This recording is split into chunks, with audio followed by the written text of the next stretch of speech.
A sword forged in fire, an oath whispered in the dark, and the searing breath of dragons. These are not merely the trappings of legend, but the foundations upon which Eragon's destiny is built.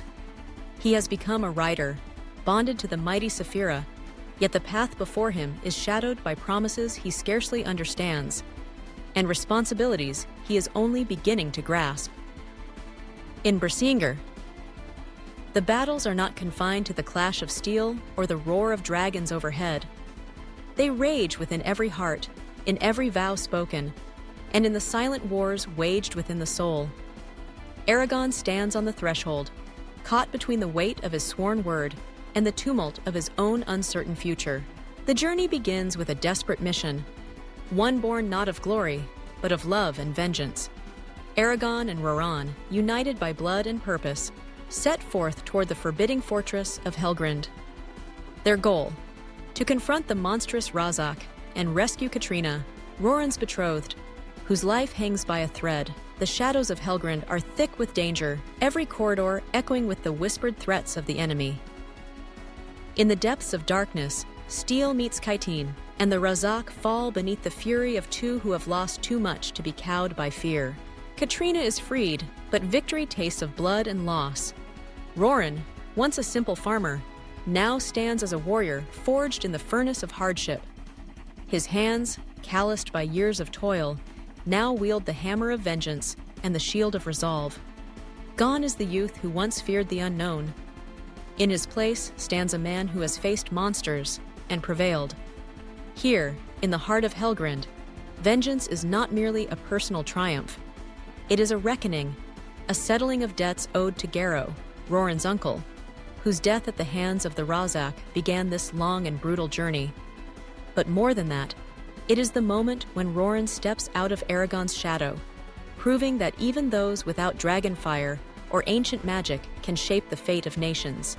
Yet as Eragon returns to the Varden, the rebel force fighting to overthrow the tyrant Galbatorix, he finds that the true struggle for power is fought not only with swords, but with words, alliances, and the unyielding grit to endure. The Varden is a tapestry of tension. Dwarves clamor for a new king, their own leadership fractured and fraught with intrigue. Humans and elves, bound together by necessity, eye one another with suspicion and old wounds. And at the center stands Nasuada, the young leader whose resolve is tested by every challenge. To prove her worth and silence doubters, Nasuada submits to the trial of long knives, an ordeal of pain and blood that leaves scars deeper than any sword. Through agony, she demonstrates that power is not bestowed by dragons or spells, but earned through sacrifice and the willingness to bleed for the cause. Eragon sees in her a reflection of the cost of leadership, that true authority comes not from domination, but from the willingness to bear the burdens others cannot. Haunted by questions of heritage and identity, Eragon journeys once more to Eldest, the elven stronghold hidden deep in ancient forests. Here, under the tutelage of Oramis and Galbatorix, he seeks to hone his mind and spirit, preparing for the trials yet to come. But it is not a lesson in magic or swordplay that will reshape his destiny. It is the revelation of a secret, long buried in the shadows of the past. For years, Eragon believed himself to be the half-brother of Murtaugh, bound by blood to the betrayer Morzan. The truth is both a balm and a shock. He is not the son of Morzan, but of Brom, the legendary rider, the first to guide him, the father he never knew. In that moment, the chains of doubt fall away. Eragon is no longer shackled by the legacy of a traitor. He is the heir to a lineage of courage and sacrifice. The knowledge fills him with both hope and humility, anchoring him in a truth that cannot be stolen or corrupted. Armed with this newfound certainty, Eragon realizes that the battles ahead cannot be won by spirit alone. He needs a weapon worthy of his quest. The forging of Brisingr, his dragon sword, is more than the creation of a blade. It is the birth of a legend. Guided by Runaean, the dwarven smith whose skill borders on the divine, Eragon crafts a sword of deep blue, its every curve and rune infused with the magic of his bond with Saphira. When he calls out, "Brisingr!" the ancient word for fire, the blade erupts in flame, illuminating the darkness with the raw power of a rider's soul. Brisingr is not merely an instrument of war. It is an extension of Eragon himself, a symbol of his journey from uncertainty to conviction. With it in hand, he is no longer a boy clutching at destiny, but a warrior ready to shape it. But even the strongest sword cannot protect against every loss.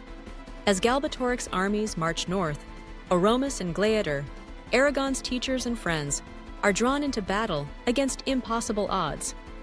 They face Murtaugh and Thorn, now corrupted and empowered by the dark magic of Galbatorix. In the crucible of combat, Oromis falls, struck down by treachery and might. Yet even in death, his legacy endures. Glaiator entrusts his Eldonari, the very heart of his consciousness, to Eragon, a final gift of wisdom and strength. The sacrifice of Oromis is not an end, but a passage. Through loss, Eragon learns the true meaning of selflessness, the willingness to give all for the hope of a better world. The lessons of a master are written not just in words, but in the silence that follows their departure. While Eragon grapples with the burdens of magic and prophecy, Roran fights his own battles, without dragon or spell, but with sheer determination and courage. On the fields of Sirta, amidst the chaos of war, he leads men into the fray, his voice rallying those who would otherwise falter. Victory is won not by sorcery, but by the unbreakable will of those who refuse to yield. Eragon watches as his cousin becomes a legend, proving that heroism lies not in birthright or power, but in the refusal to abandon hope. In every victory, every loss, Roran reminds him that greatness is measured not by what you wield, but by what you are willing to fight for. The political storms raging within the Varden reach a climax as the dwarves, divided by old grudges and new ambitions, prepare to choose a new king. Some plot with the Empire, hoping for favor under Galbatorix. Others yearn for independence, for the freedom to shape their own fate. Eragon, once an outsider, now finds himself at the heart of diplomacy, using wisdom and empathy to sway the elders. Through patience and courage, he helps secure the throne for Auric, his steadfast friend. It is a victory not just of politics, but of trust and loyalty, a reminder that alliances are forged not in the heat of battle, but in the quiet moments of understanding. With Auric as king, the dwarves stand united behind the Varden, their strength a vital bulwark against the darkness to come. Yet even as triumph flickers on the horizon, the shadow of Galbatorix looms ever larger. The Mad King's power is undimmed, his sorcery deeper and more terrible than any rider has ever faced. Eragon now wields Brisingr, and the wisdom of Glaiator's Eldonari is his to call upon. But the final confrontation is yet to come, a reckoning that will decide not only the fate of Alagaësia, but the very nature of power itself. Eragon's doubts gnaw at him in the quiet hours before dawn. How does one defeat an enemy who knows the true names of all things, whose will can warp the world itself? How can a single rider, even with the might of dragon and sword, protect the innocent without becoming the tyrant he seeks to overthrow? The questions weigh heavier than any blade.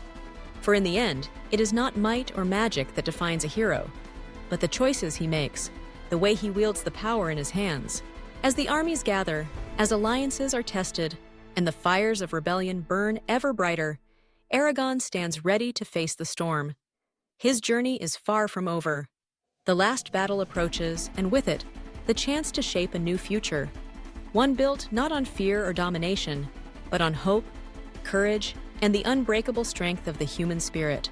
For in the end, it is not the sword, nor the dragon's breath, nor even the mightiest spell that will decide the fate of Alagaësia.